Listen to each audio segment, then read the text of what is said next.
So when we talk about malingering evaluations, we really use the term symptom validity testing. But in my poll of colleagues, when I talked about symptom validity testing, I got these blank stares. So when I said malingering evaluation, they're like, aha, I know what you're talking about. That's why when I was developing this, I said, just go ahead and bill it as malingering evaluations, and that way I'll maybe get some more people interested. And look, here you are. So malingering is really based on secondary gain. And another term for malingering might be dissimulation. You might have heard that. Someone actually said in one of my courses, don't you use the term dissimulation, because in the CDCR, the party line is you're not allowed to diagnose malingering. And the reason why is because when Coleman came in, and Coleman is, there were some lawsuits, I'm not going to get into it, but Coleman is the monitoring agency that comes in and makes sure that CDCR is compliant and is treating all of the inmates with their psychological needs and medical needs and doing the things that we should be doing. So what Coleman did was they came in a number of years ago and they looked at all of the not all of, they looked at a sampling of records, and they found that people were being diagnosed with malingering and not necessarily then receiving the services that they needed. Or they were diagnosed with malingering and then taken out of the program and then decompensating or whatnot. And one of the things that we know is one of the #1 groups of people who malinger are people with real mental health problems. Why? Because they know how. In fact, there's a lot of studies that are out there that say that the #1 group of people who malinger on the street usually live in the East Coast or northern states, and usually malinger more often during cold months. They go into the hospital and they've decompensated. Does that mean that people with psychosis decompensate more during cold months? No, it means that the hospital is warm and dry and offers 3 hots and a cot. So that's where some of the research has come from. So no, I don't use the term dissimulation, which is a general term to describe someone who just deliberately distorts or misrepresents psychological symptoms. It's not necessarily that they are malingering so much as they might be defensive, right? So I don't use that term. Also, coming back to not using terms that people might not know or jargon, when I first heard the term dissimulation, I had to go look it up. If I have to go look it up, and I consider myself a little good with, playing words with friends, anyone know? If you wanted to play words with friends, I'd totally play with you. But the fact is that if it's a $5 word, I'm probably not going to use it too often. So, words that I often use are things like feigning, exaggerating.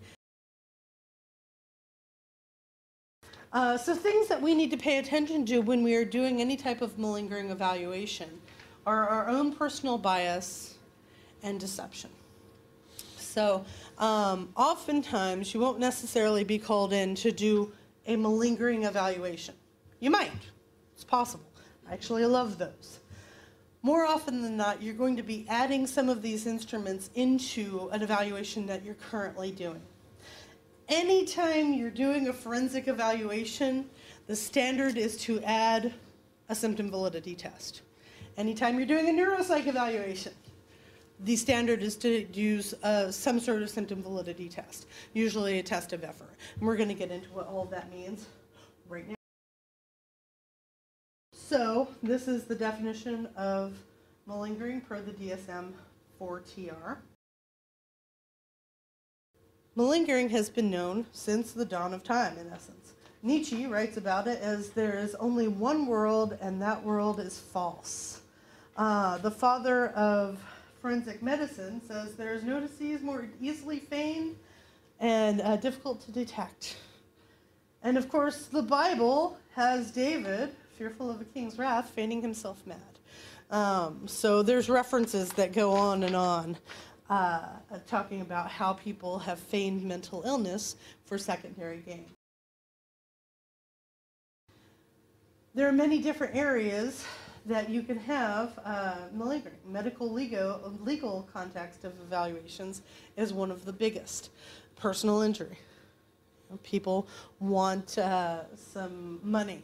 That's what it comes down to. Lack of cooperation during an evaluation and treatment is something that we need to pay attention to.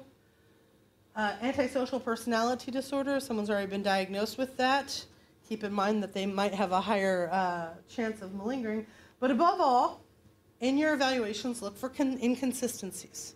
You're looking for inconsistencies between what the person tells you. You're looking for inconsistencies between records and what the person tells you. And you're looking inconsistencies across all tests.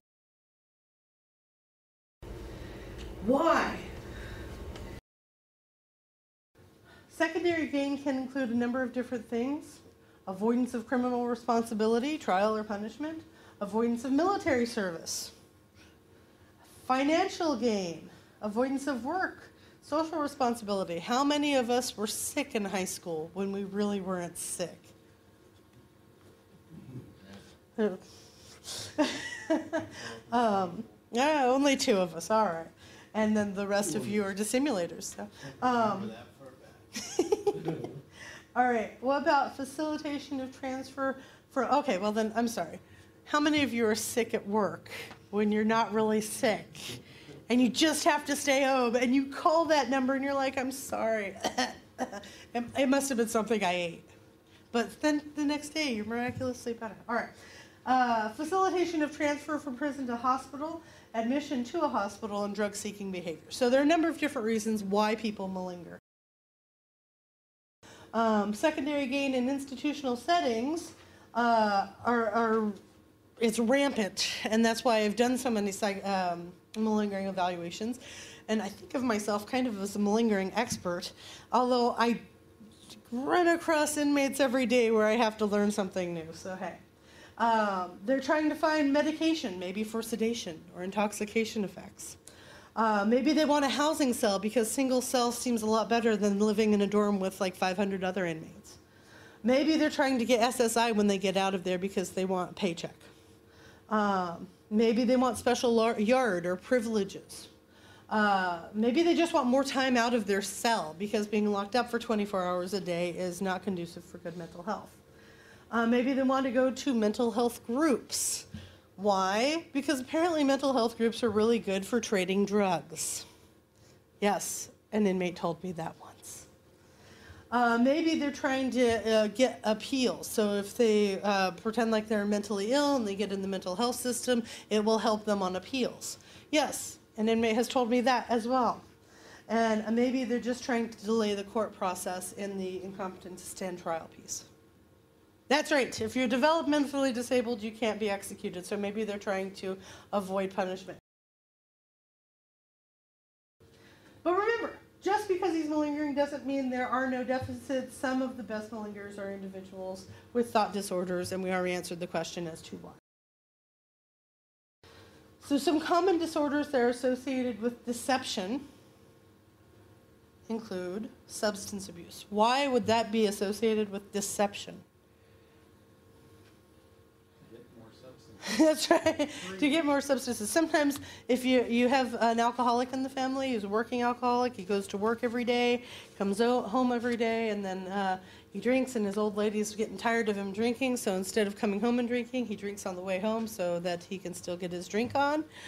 He gets really good at deceiving. No, honey, I haven't had anything to drink. Personality disorders are often common with deception. Can we name a couple? Can we mouth a couple? Antisocial personality disorder, probably number 1. But what other personality disorders are really good at deception? Borderline. Yeah. Those are the number 1 and number 2. There are a few others. We won't get into it. But what about eating disorders? Research shows that eating disorders are also really common to deception. How come? Because you have to hide that you have an eating disorder. All right, it's getting late. It was too early before, now it's getting... So these are some of the differential diagnoses that Rogers outlines. Conversion disorder. I have a really great story about conversion disorder. How many of you have met someone with conversion disorder? One. What was yours? Paralyzed arm. You had the part. Oh, that was kind of cool. I had hysterical blindness. This guy comes in for an SSI evaluation, and he was being referred because he was going blind, and he could no longer work. And when, okay, I talked to him. He tells me just straight up that, yeah, it's just in the last couple of years I've started losing my sight. Doctors don't know what's wrong with me. I'm like, well, how's it affecting you? Well, I can't see. I'm now staying with my friend. I lost the house. I can't work. I like to work. I'm a woodcutter. He's a carpenter. Loves working. Kind of upset that he can't work, but not depressed. Not really flat affect, but totally not really interested in the fact that he can't work. Not really upset about it. Not really upset about losing his house. Not really upset about losing his eyesight. I'm going through the clinical interview, and at one point I'm like, so what big thing happened to you 2 years ago? No, nothing much. And I kind of go through the timelines of all the stuff, and I'm like, you know, you said you broke up with your wife. You know, you separated from your wife 2 years ago. What happened? Well, I walked in on her and my best friend, and they were in the middle of sex, and I just walked out of the room, and it was one of the most kind of profound moments, because I'm like, conversion disorder. You know, it was like one of those moments that you learn about something in school, you never expect to see it, and there it was, right in front of me. Someone who had no interest in helping himself, but totally just thought it was him going blind after seeing his wife having sex with his best friend. I recommended SSI, but I also recommended a lot of therapy. In any case, conversion disorder is something to rule out because it's unconscious gain, i.e. not having to see the world around him or any other horrible thing, and non-intentional symptoms.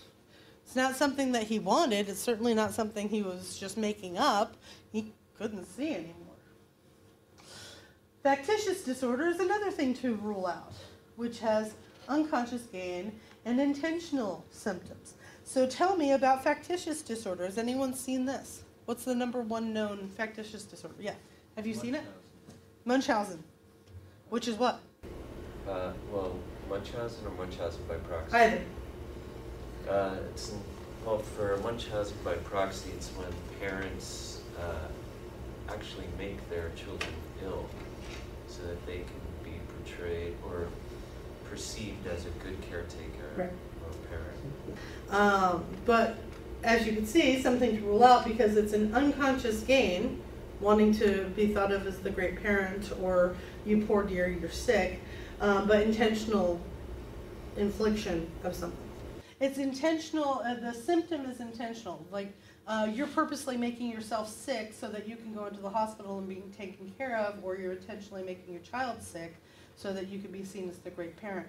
If you ask this person, you know, why do you do this? They won't say, so I can be a great parent. They'll probably say, I don't know. So the unconscious gain, the gain is unconscious, but the symptoms are intentionally made. Whereas malingering is both. Conscious, because you know you're going to get that medication, single cell status, big paycheck at the end of the lawsuit, and intentional. So when you're doing a malingering evaluation, these are some things to rule out. How many of you have heard of Ganser syndrome? So Ganser syndrome is a rare dissociative disorder that was previously classified as factitious disorder. It's characterized by nonsensical and wrong answers to questions and doing things incorrectly. It's often found in correctional settings. So it's where someone will give you approximate answers. You'll say, what's 2 + 2? And they'll say 5. And you're like, That's interesting. Most people know what 2 + 2 is. And then when you go through all of the different testing, you'll have very inconsistent tests and scales, and you'll be like, what's going on with this? So what to rule out? Always rule out real illnesses, factitious disorder, somatoform disorder, and then Gavner's. Malingering in the criminal justice system. Base rates of malingering are estimated to be between 8 and 17.4%. Competency stand trial assessments, about 60,000 referrals in the U.S., and you see the malingering a lot there. And then surveys of psychiatrists and psychologists working in forensic setting say that malingering actually occurs between 16 and 18% in the forensic setting specifically. And there are different models for the pathogenic model is based on someone having a psychotic disorder. The person portrays symptoms as genuine to attempt control over actual emerging symptoms. That was one of the older theories of why do people malinger. All of this is outlined in Rogers, by the way. And the problem is that nothing supports this. There's as understanding of malingering has increased, there's been no research or studies that have supported this one. So the criminologic model is another one. It's where people who have antisocial personality disorder tend to malinger, and they are seen as bad. The reason this person with antisocial personality disorder malingers is because they're bad. The person is seen as chronically conning people. Why? For secondary gain. But it's just part of their nature. The problem with this model is possible denial of problems or organic problems that might be leading to feigning. Not everyone who malingers is bad. It might be some other. So the adaptational model is the one that most people use. The reason why people malinger is because they're faced with adverse consequences, circumstances, and they have a cost-benefit analysis, so that's why they tend to feign whatever they're feigning.